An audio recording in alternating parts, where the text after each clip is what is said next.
Gabay sa tagumpay. Magandang umaga sa inyong lahat. Sa bawat isa sa atin, mayroon mga pangarap na ating pinapangarap. Ang mga pangarap na ito ay nagbibigay sa atin ng inspirasyon at direksyon sa ating buhay. Subalit, hindi sapat na lamang na mangarap tayo. Mahalaga rin na tayo ay magpatuloy sa pag-abot ng ating mga pangarap at gawin ang kailangang hakbang para mabot ang tagumpay. Ang pangarap ay tulad ng isang gabay na nagbibigay liwanag sa ating landas. Ito ang nagbibigay sa atin ng layunin at motibasyon upang magpatuloy sa harap ng mga pagsubok at hamon na ating hinaharap. Sa bawat hakbang na ating ginagawa, ang pangarap ay nagbibigay ng lakas sa atin at determinasyon upang harapin ang mga pagsubok na naghihintay sa atin. Ngunit hindi sapat na lamang na mangarap.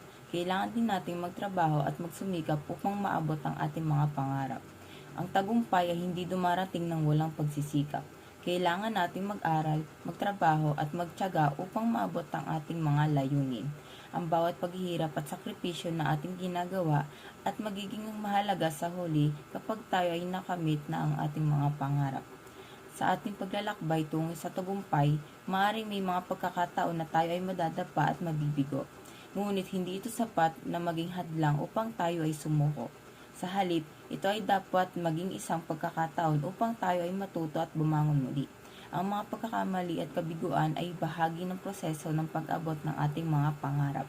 Ang mahalaga ay hindi tayo sumuko at nagpatuloy na lumaban. Sa bawat tagumpay na ating makamit, huwag nating kalimutan na magpasalamat at magbahagi ng biyaya sa iba. Ang tagumpay ay hindi dapat lamang para sa atin, kundi para rin sa ating kapwa. Sa pamamagitan ng pagbabahagi ng ating tagumpay, nagiging inspirasyon tayo sa iba na mangarap at magsumikap rin.